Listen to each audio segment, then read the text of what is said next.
Welcome to ATARC's Thursday After Lunch IT webinar series. Today, we're going to be discussing with federal IT leaders how they're using a human-centric approach to manage employees and how this approach is shaping the rollout of new systems and processes to support today's workforce. We'll be seeing how these leaders are working to support the needs of their current workforce while building towards the goal of returning to the office.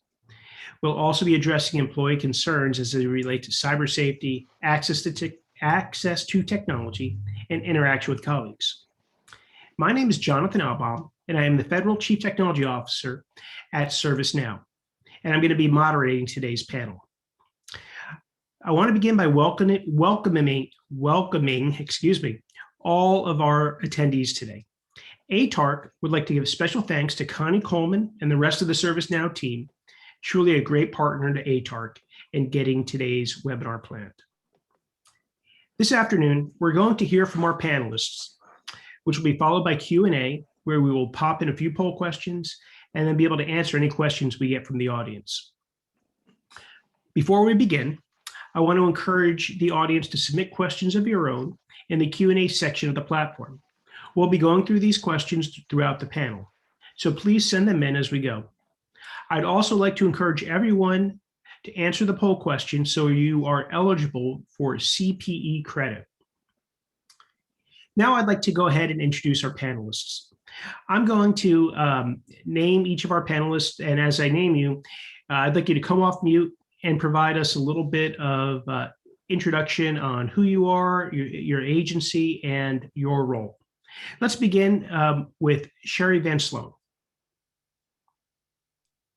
Good afternoon, everyone.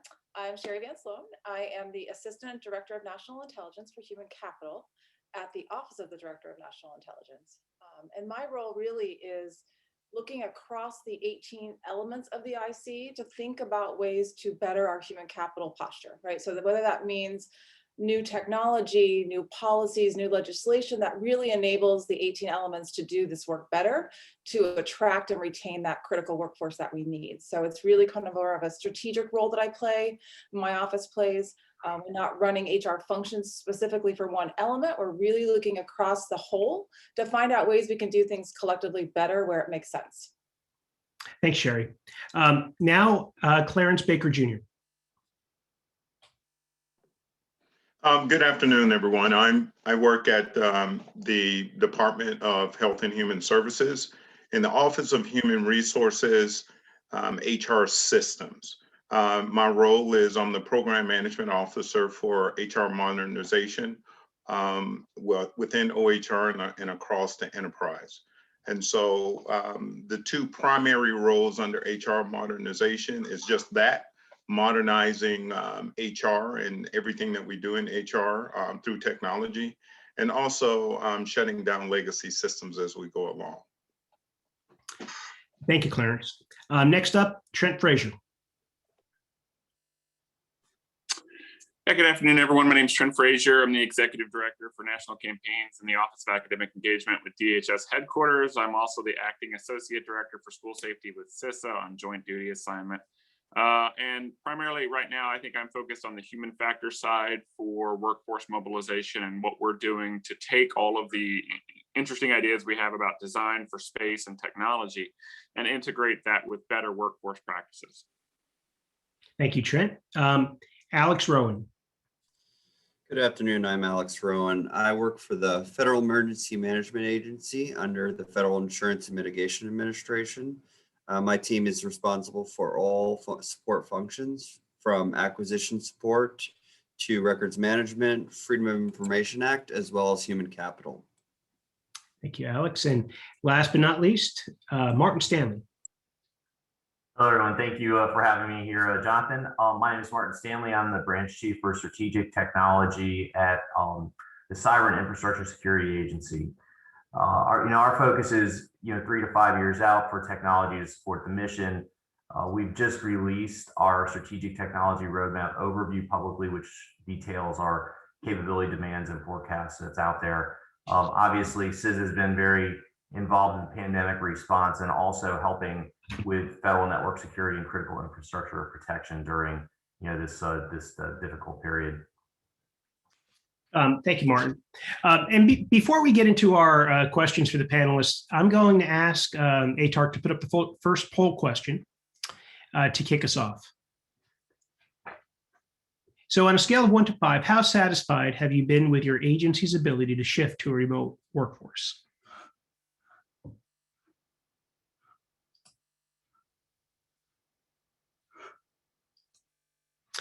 And as those questions are answered, I believe we'll have the results popped up on screen for us, and we can refer back to it when it's available. But Martin, I want to begin our conversation with you.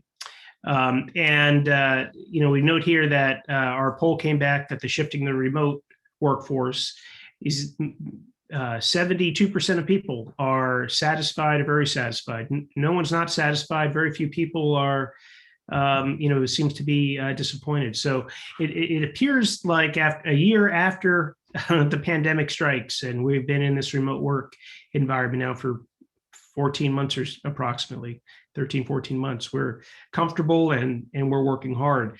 It's one of the reasons why I wanted to start the conversation with you. You were talking about strategic technology needs as a key part of your role.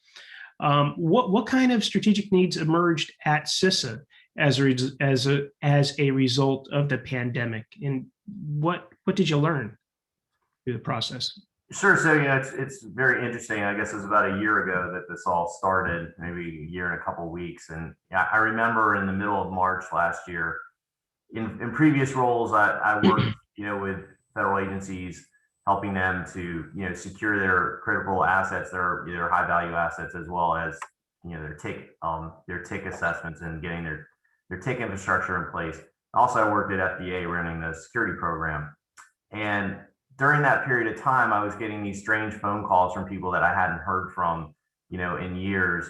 Like, do you have any way of testing our VPN capacity? Because we're not sure what's going to happen when we send everybody home. And this was, all over the course of, really about, I think, 3 or 4 days, if I can recall correctly. And so, we've gone from that to where we see a lot of people that are very satisfied, and maybe will even have a difficult time getting people to come back into the office at all.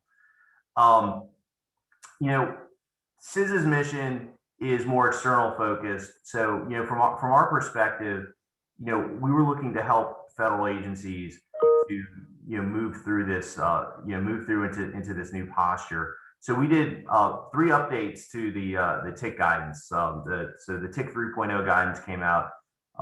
There was, some additional guidance around network security core and in particular telework. So there's a specific telework guidance update. And within that, it had VPN, VDI, and also some zero trust guidance built into that. And sort of coincident to all of that was a publication that NIST put out on zero trust. It's NIST special publication 800-207.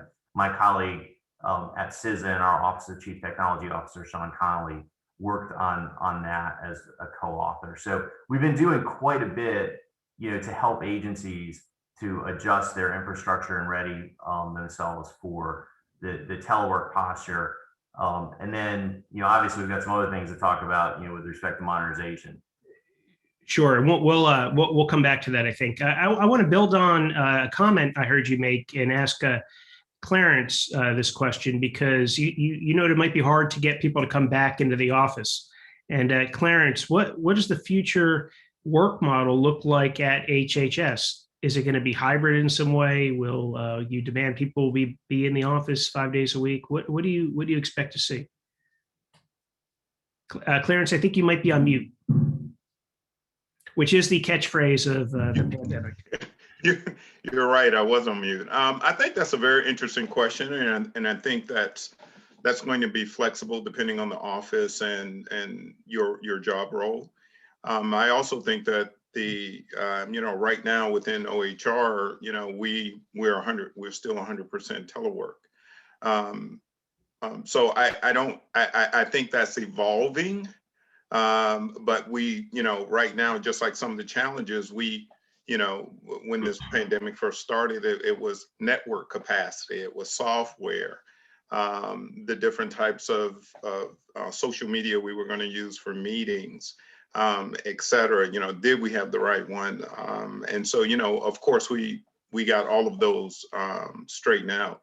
But I would venture to say, if you really think about, and I don't think I'm going out on a limb here, 70% of probably everything that we do can be done remotely. And so it's going to be very interesting to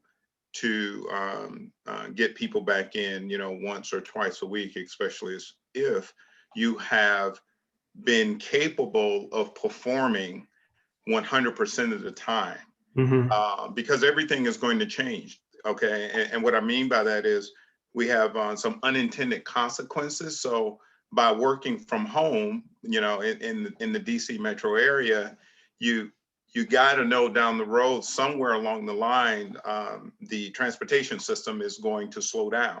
It won't be as frequent, right? And so, so when you're talking about people coming in and being in work, that's going to be a little difficult for some people. And so I think it's still evolving. I know that our leadership is putting people first. And so I think that's still evolving, though. Thank you, Clarence. I want to pivot over to Sherry, because the idea of 70% of your work can be done remotely. I wonder how that concept applies in the intelligence community. Does it apply? Is there a percent that can be done remotely? Yeah, that's a great question. And I think what's really kind of charged us through this COVID period is to really think about that differently than we ever have before. And so there's a lot of effort going on across the intelligence community to really kind of look at the work we do. Is it truly top secret, or is it secret, or is it unclassified? And if it is unclassified, let's find ways to do that work differently and not make folks come into the office every day, and tap into talent differently across the country than we ever have before. So we're really kind of digging into that and looking at every occupation, every kind of role, to see what makes sense, and what makes sense to have folks in the building part-time, and some folks in the building maybe never, and some folks in the building full-time. We are at a 50% staffing level now. I think we're going to keep that for a little while longer, but as we gradually start to bring people back in, there is going to be some reluctance, because some folks have been able to do some of their work outside. So there's an interest level we've got to really kind of work with, keeping the workforce engaged, and as we go forward into this new space that we're going to be in. So, Sherry, just a quick follow-on question. When you're looking at the work and you're trying to decide is it classified or unclassified or level of classification, do you feel like you're able to take a consistent approach across the entire IC community, the intelligence community, or is it agency by agency making different kinds of determinations and comfort level with that? Yeah, so there's language in some of our, congressional direction, as well as some of our internal, direction to do this. And there's some guidelines put on how to think it through, but it will be a little bit different for each mission, right? Because some of our missions do have more unclass kind of focus, where they can engage in different ways. So it's going to be a little different for each element to do that, but we're trying to put out some guidelines to say, here's what you should be thinking about as you go through your occupations and the mission space that you have today. Very good, thank you. I want to turn to Alex, and Alex, when you introduced yourself, you noted it was notable how many different things you're responsible for managing, and I'm curious if the pandemic has changed your approach to managing all these different kinds of resources. I don't know that it has changed the overall approach. FEMA has always kind of been a more virtual, mixed, the ability to, at a moment's notice, pick up your laptop and your phone and walk out the door down to a disaster. I think it's come to realize, and it's kind of forced us to look at the personnel side of things, the welfare of our employees, but also the IT requirements. Are we keeping good records? Are we capable of onboarding people remotely? What happens if we need to fix somebody's laptop and nobody is able to come into the office? With so many various areas and how they impact it, it really is a transparency throughout the division. Okay, as you figure out and solve for the problem of equipment, how does this say impact on our ability to keep records or facilities, and how many people are actually going to come on board, and how many people do we need to hire in the next months? Should we slow our hiring to account for more telework, more remote work, things like that. Did you find any requirements for new technologies to support either remote onboarding or remote fixes to computers and whatnot? Yeah, so one of the biggest ones during the early days was within FIMA, we have approximately 400 people within the DC locality and about 1,000 people across. And getting people so that to make sure that they are safe and secure was probably our biggest thing that we had to approach during the first few weeks. We actually took a system, an IT system that was previously used for deployment purposes, and repurposed it to increase our accountability. And we increased our accountability of, hey, where are you at? Are you okay? Are you in the hospital? Are you teleworking? Are you working from the office? And being able to do that real time in real time, we actually increased our response rate almost 98%. And the ability to connect with our employees at that level and say, we care about what's going on in your life. Are you okay? Is everything okay?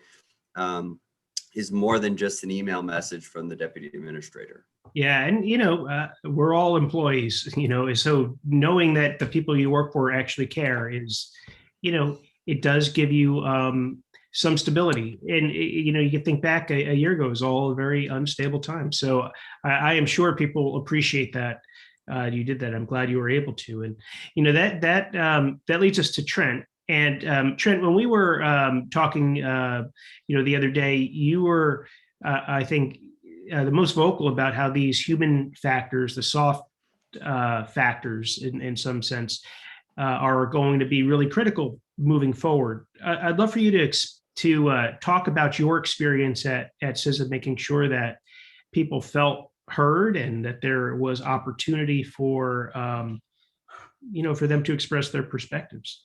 Sure, and I think there's maybe two perspectives that I sort of start from. One is, and I typically start this perspective with all of my supervisors, all of my managers, and that is, it's really critical to evolve how we think about work, not as a place we go, but as a thing we do. And I've heard it. I think I even heard it at the start of this call.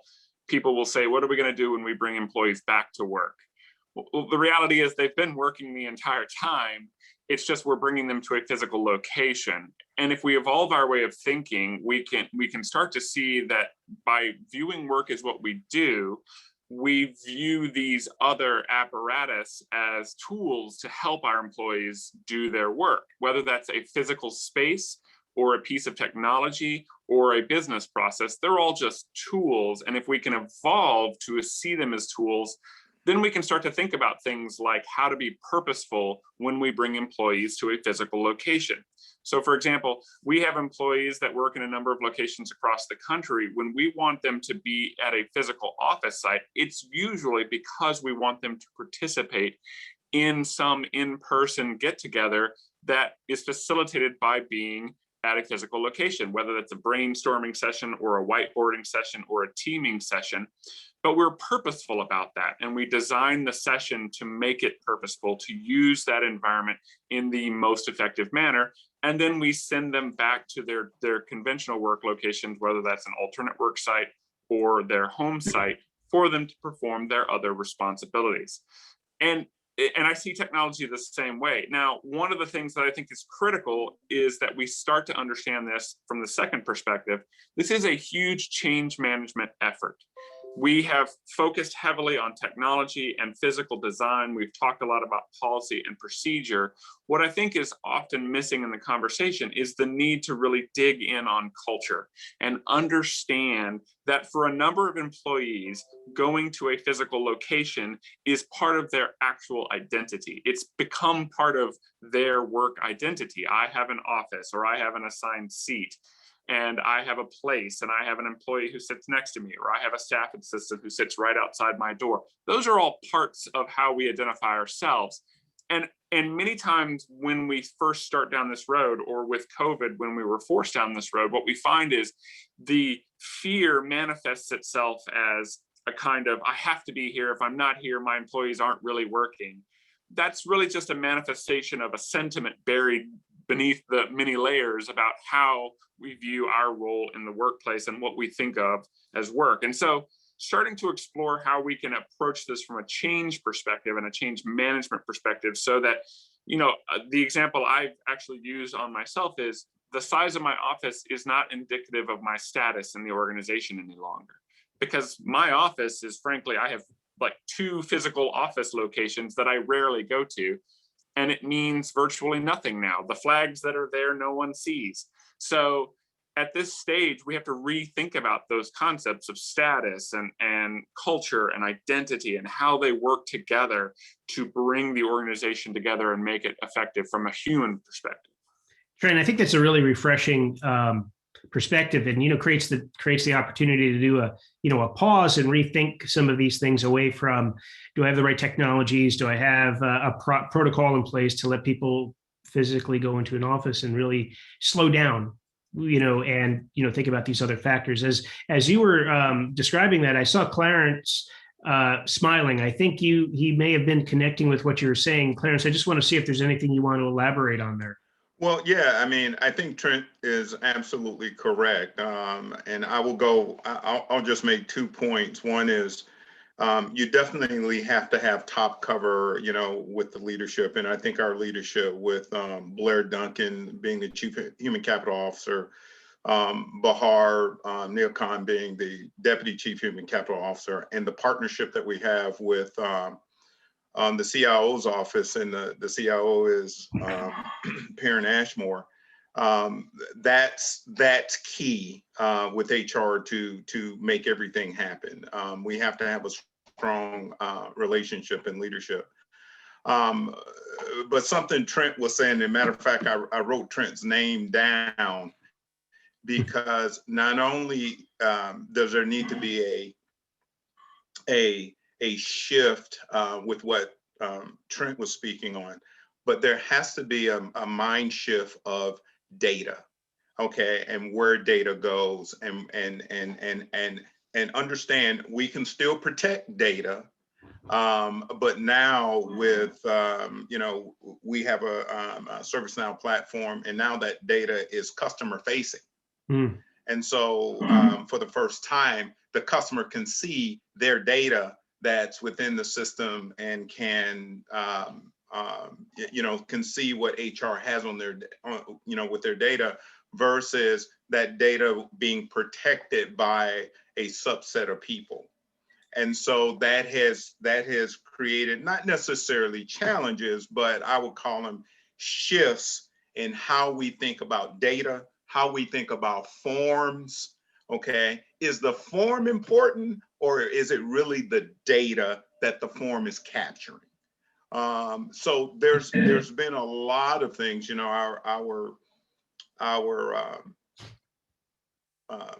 contractor that we work with, KPMG, has been a great partner with us, and they've done quite a few things to help us get to those points where we can think about data differently, we can think about the work differently, we can think about notifications takes the place of me sitting down and having this in an email. Right. Okay. So it's all of that, not only the people side of change, but also how we look at systems, how we look at data, how we look at forms. It's just the whole, I call it the gambit of change management. Well, thank you, Clarence. I want to build on something you just said about around change, and we have a question, because it relates to a question that we have, and this question is from Dave Hamrick, and I'd be curious to hear from all of you on it, actually. And he asks, if mostly or full-time telework is not part of the new normal, are we afraid of losing employees? Will people move to other positions? Because your agencies, some may offer more flexibility than others in this new market. And I'm curious if Alex or Sherry or Martin, if you have a perspective on that, and then follow back up with Trent and Clarence. Yeah, I'm happy to go first on this one. At CISA, actually, we've been doing some really interesting things during this whole telework posture, which is finalizing the CISA reorganization. All kinds of things that have been going on, and through it all, our leadership has done, I think, a really excellent job of communicating with the staff. There's all hands meetings every 2 weeks where the seniors get on, and it's not a poorly organized thing. It's very well organized, very well structured.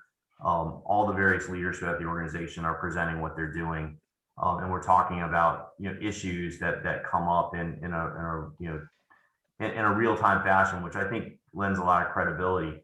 But in particular, I think the things that our organization did that was very forward-leaning with respect to the question is we actually went through and reclassified every single one of our positions as remote work or not. And there's a number of our positions now, and folks have actually already even moved around the country as a result of their positions being reclassified as remote work, officially remote work. Their duty station is their home office. And so there's a lot of things associated with that. There's a lot of obviously on the HR side, there's a whole lot of details around making that work. It's surprising how complex that is, just like everything else in the government. But I think those are the kinds of things that agencies are going to need to think about now. Thanks, Martin. Alex, I think you wanted to say something. Yeah, I think as government employees and hiring in the government, we've always had an issue trying to acquire and retain quality employees and fighting with the private sector.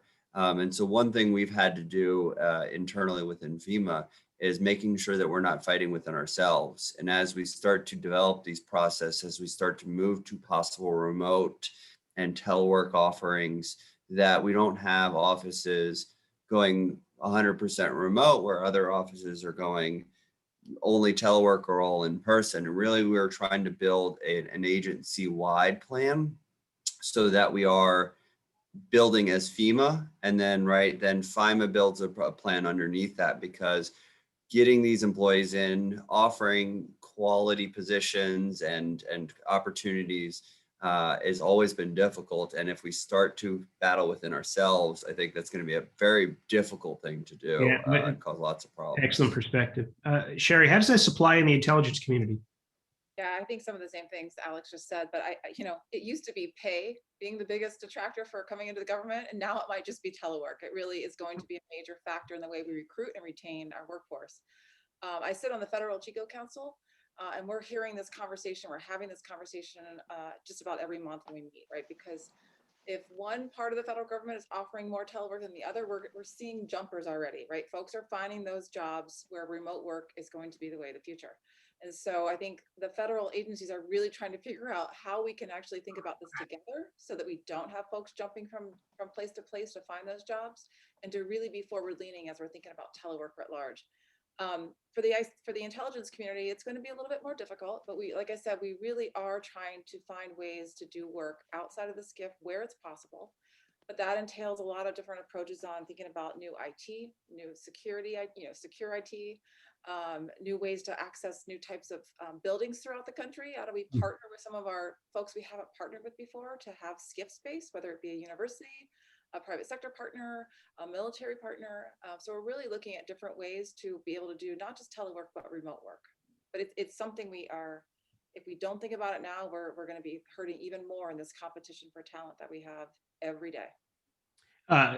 Clarence or Trent, could you imagine a future state where your agencies are hiring people for positions that would have been in the DC locality, but you've made it a virtual position, so now you have the entire United States as a applicant pool? Is that something you can see coming? And I think Martin alluded to it earlier in his discussion with CISA. I'm joint duty with CISA, so I have some experience to the joy and laughter of CISA, but not full time yet. The reality is we already are. And to be candid, and I'm going to say something a little bit sort of contraindicated by my colleagues' previous comments. I frankly welcome the competition. I welcome the competition because I think that the competition, with obvious exceptions, forces all of us to re-examine why we are doing and executing the way we're executing. And here's an example of that I often use.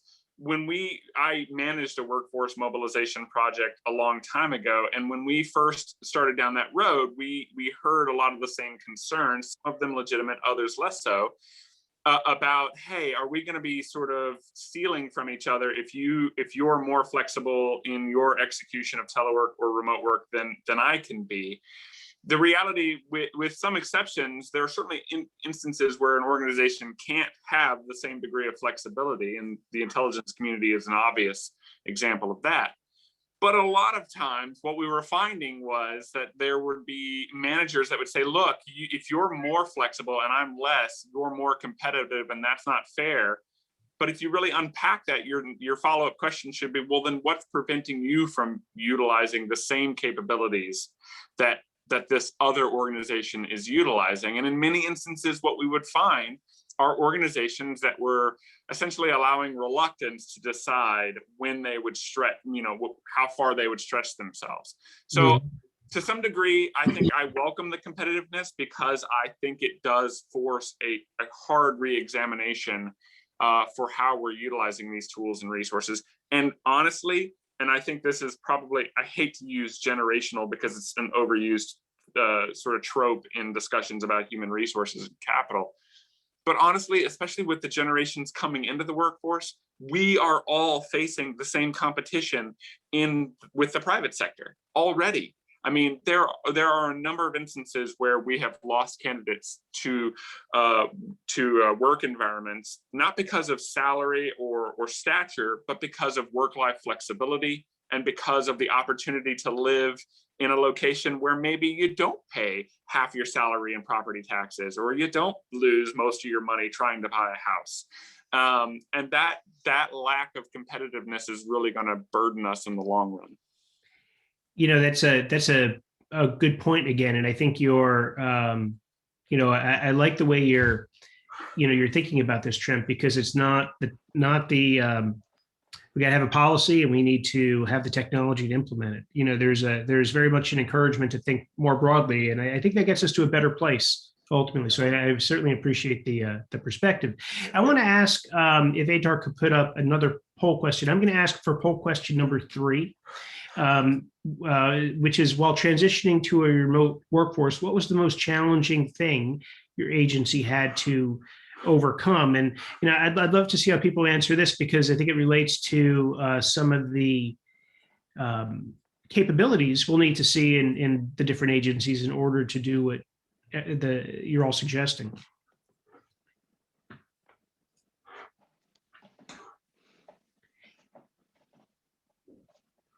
And while we're thinking about CISA and the gauntlet you've laid down in terms of recruiting all of the best staff in the entirety of the federal government, I want to ask Martin if he could shed some light on the funding that has come into CISA as part of the American Recovery Act.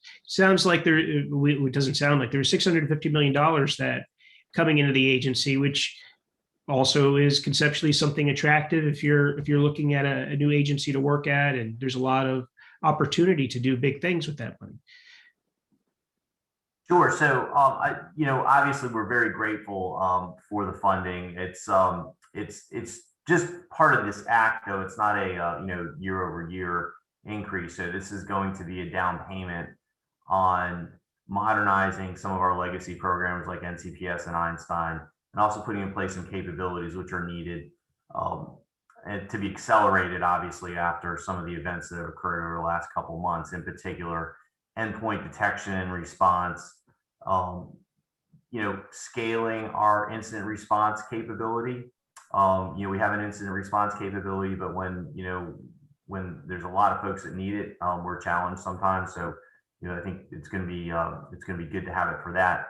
And then also to increase the collaboration across agencies. And I think that's a big thing, because, as we talk about, potentially talent moving from place to place, one of the ways that we can continue to leverage it, for the, for the entire mission is to keep those folks in communication, keep those ideas flowing, and make sure that we're providing information that's helpful to them so that they can do the things that are close in the mission space. Jonathan, I've talked about how nice it is to work close to a mission where you actually see, kids get school lunches every day, I think, as you told me, or, you see, vaccines go out if you work at the FDA, right? Those are things that we all relate to, and it certainly gets us coming back, I think, even more than, a paycheck or the working conditions. Well, thank you, Martin. I just, before we move on, I want to just note that cultural change was the winner of that last poll. 46% of the respondents thought culture change was the biggest challenge in moving to remote workforce. So you guys are right on it. You're seeing this. It should be very validating. Other agencies are seeing this too. Our respondents are seeing that. I do want to remind the audience that we're accepting questions. Any ideas, questions, comments you want to share with the panelists, please enter them into the chat, and I'll make sure that we address them. As we move on, I wanted to ask a broader question, and about lessons learned. And while we may not have another COVID-19 in the foreseeable future, we know we're going to have another crisis. Obviously, FEMA is built for this, but we have disruptions, and I think we're judged really on how we respond when that disruption occurs. And curious what kinds of lessons you've learned personally and within your organizations about responding in the face of a crisis. Whoever would like to start, it's an open question. I think that's a very great question. I think that when we're talking about cultural change, I think to be honest with you, I think people in the federal government are used to change. But in this particular instance, under COVID-19 conditions, it was the speed of change. The speed of change was just enormous, and getting things in place, in my perspective, getting systems in place, et cetera. So I think people are used to change, but again, being used to change is something every couple years or every 4 years versus, over the next 9 months, right? Or 12 months, or even 6 months. And so that was some lessons learned for us. And one of the ways that we mitigated that is, with change, it has to be lots of communication, and we changed quite a bit, as far as leadership is concerned. From the top leadership, the HR directors, all the way to the end users. We had a whole team just putting out different types of communication. And the communication, I will also say, of course, there were some other lessons learned, but the communication was targeted to the audience. Okay, so really looking at the user experience and looking at that user experience dictated what type of communication went out, et cetera. And so that was, there were some other big ones that we may get to later, but definitely the change management around it and the targeting communication, because the speed of change was enormous. I think people are used to change. Cultural change, I think, happens. Maybe not the way that we want it to happen, but it happens. But the speed of change this time was just enormous, and the things that came with that. Big factors. Anyone else? Lessons learned in terms of management in a very challenging time. I'll take a stab next, Sure. if you don't mind. I think early on, we really tried to do our best to communicate as much as possible, because folks were at home. It was completely disparate. We were trying to regroup folks on a Zoom on a weekly basis, daily basis, just to stay connected. But over time, and over the time that COVID affected every individual differently, their family life differently, it really had major impacts on each of our employees in different ways. And I think what we really learned over even the first 6 months is just how important empathy is in our leadership. And how do we start developing leaders who have that skill and have that innateness? If they don't, how do we train them to really think differently? Because it was a very trying year, as you all know. And I think the way we actually were able to interact with our employees at every level was really a critical piece of keeping that engagement and keeping the spirit and the morale up over this really tough year. So I think that was one of the big takeaways for me. And we're looking at that across our leadership training courses on how do we think about empathetic leadership. Excellent point. Yeah, if I could, I want to build a little bit on something that Sherry said, and also suggest that too often when we talk about how do we approach change, we focus on the how do we react and how do we recover perspective. I think it's also worth taking a step back and considering the opportunities that are embedded within change. And the example I'll offer as a born introvert is that this transition has been an opportunity to really uncover how much, frankly, extroverts run the workplace and how much of our workplace is built around extrovert patterns, and how many of those patterns, while sometimes useful, overlook the value of what some of our introverts bring to the table. For example, and I think Sherry alluded to this earlier, the need to take a step back and think about how we're communicating and think about what we're communicating before we communicate. And too often we rely on the in-person office setting as a kind of sort of ad hoc opportunity to check in with folks because we see them in the hallway or we see them in the meeting space. This has really forced us to rethink that approach and be deliberate in checking in and be deliberate in our connections. And as a natural extrovert, or I'm sorry, as a natural introvert, that's something that I think a lot of our introvert employees would bring to the table that got overlooked for many years. That there is a need for that kind of deliberation in how we engage our employees and in how we work with them. So that to me is an example of taking a chance to use these kinds of changes, not only as an issue that we have to address, but as an opportunity that we can build on and use to really improve our work environments for ourselves and for our employees. So being sensitive to different styles, and whether you have introverts or extroverts or other factors that make for the positive differences in a work environment. You have a massive change like we've gone through, and you may need to interact differently. I'm taking from that. That's again another very salient point. I want to pause on our lessons learned for a moment. We have another question from the audience. I believe this is from Dwayne Frank, and he's asking, how is teleworking viewed with regards to consultants and or contractors? This is the impacts of this versus a federal employee. So I guess, what flexibilities might your organizations offer for contractor telework?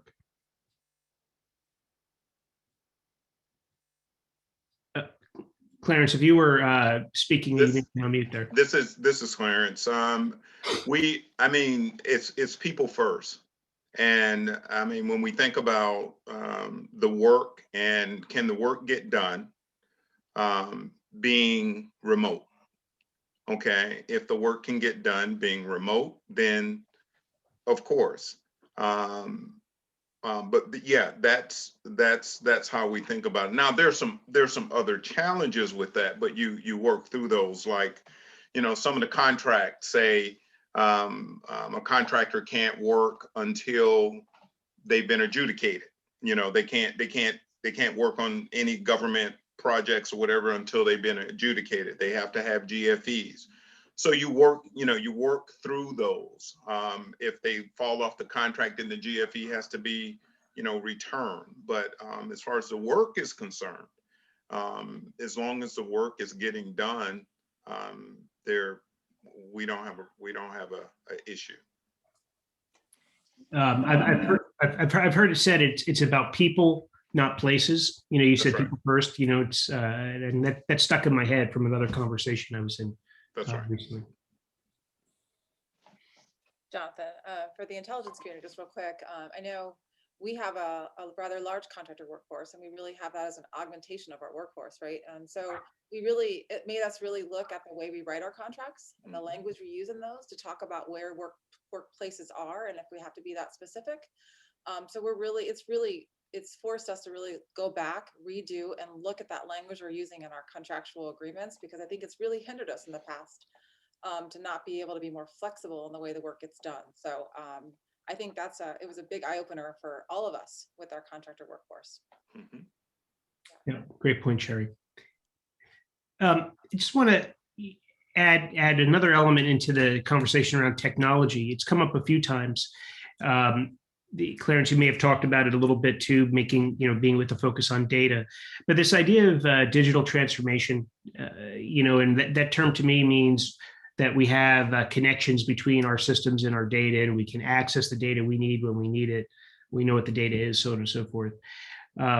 It strikes me that in a lot of the agencies that I've interacted with, there's been a push towards more platform technologies, more more integration of data and systems, and a rethinking of processes. And those processes then can be articulated as, a digital workflow or something to make it easier for people to work in a, disconnected environment, or work in, across agencies in ways they had not before.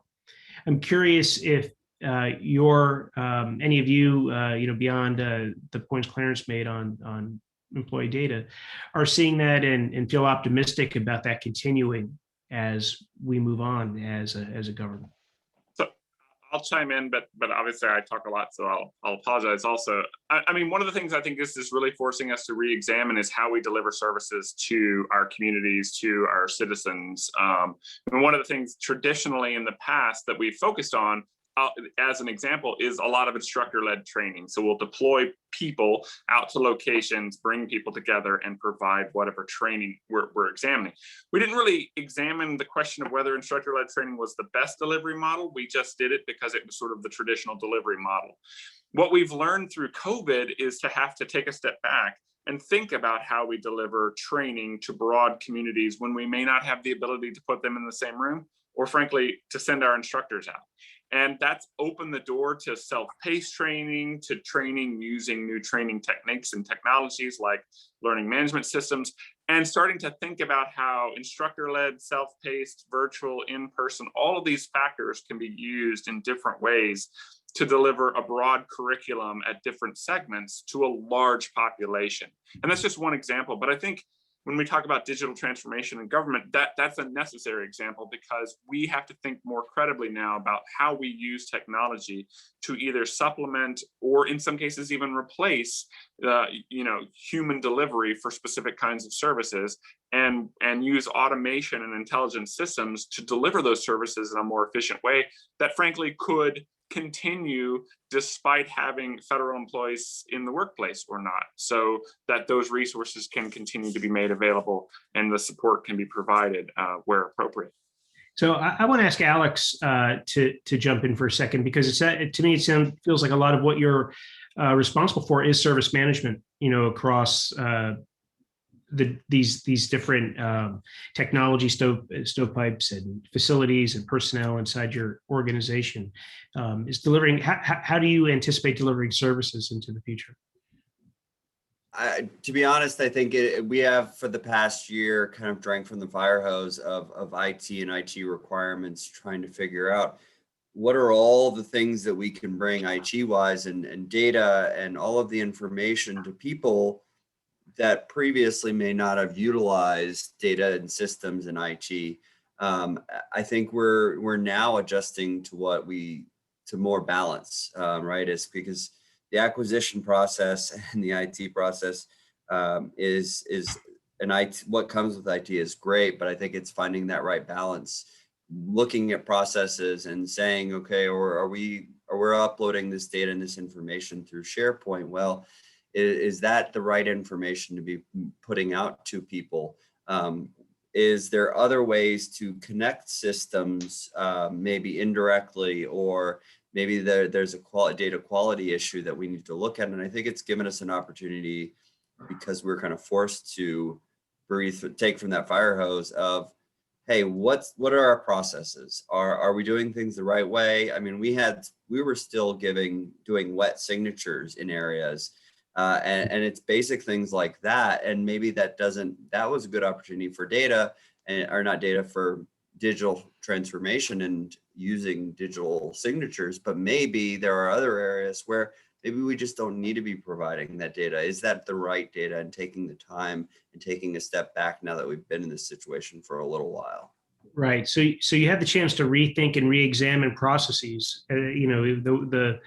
I spent many years as a CIO and done a lot of IT projects, and the ones that are always the most challenging in the end are the ones where we don't take the time up front to rethink those processes. We buy a new system or buy a new technology and recreate the old process. So it feels like you have a great opportunity to rethink and redesign for what you need in the future. So I'm going to ask ATARC to put up the final poll question, and this one is on digital transformation and modernization and our ability to carry this forward. How confident are we our agencies will do so?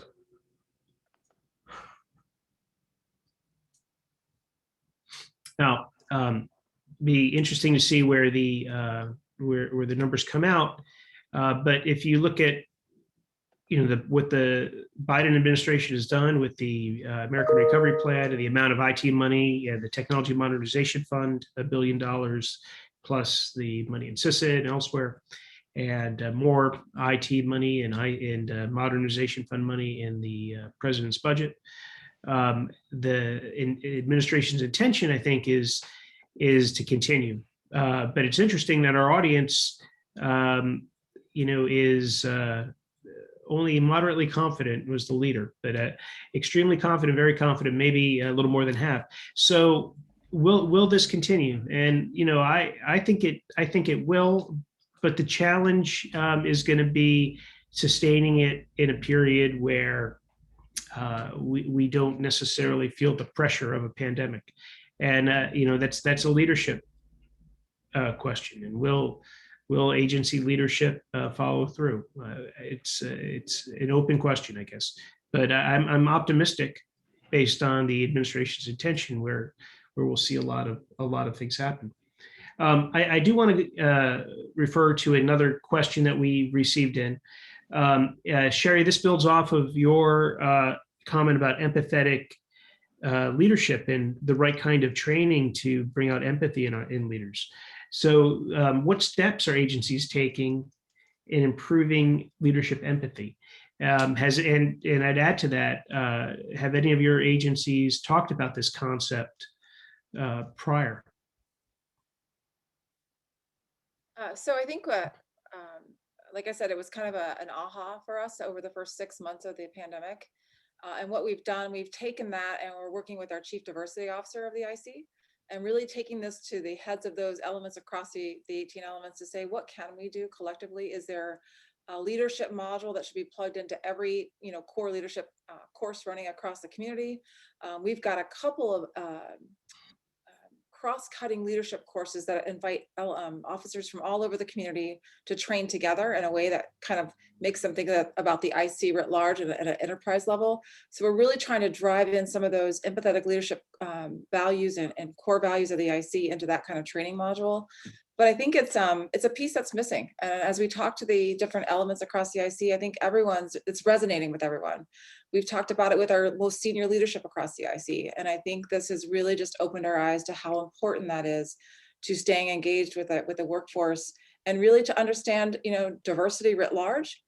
Diversity is at the core of our mission. And so if we don't understand the values of different diverse groups across the community and how the pandemic actually touched each of those differently, we're not going to be able to retain that workforce in a way that's really, really successful. So we are trying to drive that change across leadership courses across the community. We're not there yet. It's going to take a little while to kind of drive into that. But I think having that as one of the key takeaways is really critical. And I think that's being talked about in the right places across the community. Thank you, Sherry. Alex, you see you have your hand raised. What would you like to add? Yeah, it is. I think with the move towards more virtual, we have tried at FEMA tried to take advantage of that and pulling in experts from across both the agency and private sector into our day-to-day meetings, our day-to-day interactions. We actually stood up a division director, branch chief, and a team lead forums in which they just get together and they understand the problems that people are going through and approaching this and how they deal with things. We have all of this information, these people and these resources at our hands in an instant. And it is understanding the overall welfare of employees, right? It's childcare, it's deaths and family. It's a full comprehensive, as you say, like people surround or define themselves by their work. And really understanding what the impact of, I think one of my biggest things that I had to reassure people from day one is, no, we're not returning to work tomorrow. Like this is not, nothing Right. is changing for the next 6 months, 9 months, and giving them that general timeline when maybe you couldn't, it's not specific, but saying, hey, it's safety number one, period. I will never make you come back into the office until you are safe and secure. And I can recognize and realize that really went a long way with employees, I felt. Wow, it's great advice. Just want to note we have only about 3 or 4 minutes left in our presentation today. So I do want to hear from everyone at least one more time before we wrap up. And I'd just like to ask you to share whether it's an additional learning that you have or something that you heard or want to react to from one of the panelists or one of the questions. So Martin, we started with you, so we'll conclude this last round of questioning with you as well. Sure. So I like the comment that Clarence made about the fact that we do change, we just don't change fast. And I think it's something that we probably need to be more reflective about, that we're going to have to get good at changing and good at changing quickly. And the things that we've talked about here all come to play. And those are the kinds of skills we're going to need to have in order to be able to get set in that direction, whether it's technology or workplace or people or values, or, whatever it happens to be. Thank you. Clarence? Yeah, I think a couple of things very quickly. It's not that we don't have the technology. We have the technology now. It's not that we don't have the data. We've always had the data. The question that commonly comes up is, how can we do this more efficient, better, faster, and get the data to where it needs to go? And so now, whether that's through consolidation, a unified system, whether it's through bots or AI, we have to look at we have to look at things differently. I would also encourage 2 other things that when we look at doing things differently, everybody that is going to affect, or everybody that has a decision of how to make it work, needs to be at the table. Thank you. They need to be at the table. Yeah, so inclusivity. Yeah, they have to be at the table in order to make it work. And I would also encourage not to say no, say how. Say how. How can we make this work? Right? Because we have everything in place. And sometimes I start my meetings off with, hey folks, Uber is delivering food in San Diego through drones. Okay, that's what they're doing now, testing. All right, and that was last year, not this year, last year. And so surely if we can deliver food through drones, we can solve this problem. Okay. Sherry, how do drone deliveries apply in the intelligence community of lunch? Say as a takeaway that I've heard and I think is relevant is, as we think about digital modernization and we're building IT infrastructures, we're building cloud environments for our data and new ways to access and store. It's also about bringing the workforce up to understand what data and how to use it, right? And so we've got this data acumen strategy ongoing and really trying to find ways to get the entire workforce at one level to understand what data is and how they're going to use it in the future, because it's not going away. And every decision we make from here forward is going to be data driven. And so how do we get the workforce to understand those tools and better use them and better access them during their whatever job they're in? It doesn't matter if you're doing HR work, because AI is in HR already and it's going to continue to grow there. But these modernization efforts are across every kind of occupation that we do. So we're really kind of focusing in on that, of getting the workforce the skills they need to understand data better. Thank you, Sherry. Alex. The one thing I would like to close on is engagement. Trying to build engagement, whether it's within your own staff or across the agency. It is very easy for employees and supervisors and leaders to disappear into the virtual realm, and I feel like knowing how to engage and get feedback, and whether it's just a simple, like Clarence said, a kickoff question. Yesterday I asked, hey, tell me what's going on in your world. What are you thinking about? What are you learning? Give me something interesting, and then tell me what's going on as far as work. Really brings people together. I had more engagement after that question between coworkers than ever. And I'm always going to be the bottleneck in when it comes to interacting with 14 people. But if they can engage with each other and people across the agency, it's a better work-life balance. It's a better culture. And we just have to recognize that it is more difficult in this virtual environment. Maybe not technology-wise, but personally, people adapting to this. Thank you, Alex. And Trent, if we could ask you to bring us home with the final thought. Yeah, I mean, I think my final thought, and I take it really from comments made by Sherry and by Clarence both, and that is that, thinking about how we can employ technology in a way that both force maximizes what we do and also facilitates how we do it is going to be critical. My only last thought in that is I really hope that we can learn to leapfrog a little bit. Traditionally in the government, we will still be buying Windows NT, and and somebody else will be using holograms. And so it is my sincere hope, and maybe this happens, that because of this experience, we really modernize. We take modernization seriously this time, because there are so many tools and capabilities that we see in our private sector counterparts that we have yet to even remotely capitalize on. And given those tools and capabilities, we could truly and fundamentally evolve and frankly, even just change how we do service, whether it's service inside our agencies or service to our communities. So I take that as, I'm optimistic, cautiously optimistic that we have that opportunity, but I hope we really take it to heart. I think that idea of modernizing services to our employees and to the people we serve, the constituencies all across the country, is a great way to end, because if the pandemic showed us one thing, it's for our mission to continue, we need flexibility. We need multiple ways of providing services and delivering service to both employees and customers. So that's a great reminder that we still have a lot of work to do in our agencies to make that real and lasting, and to sustain that as the world continues to evolve and our government continues to evolve. So with that, I want to thank everybody for your time today. We are out of time. I thought you guys were a great panel, lots of different perspectives.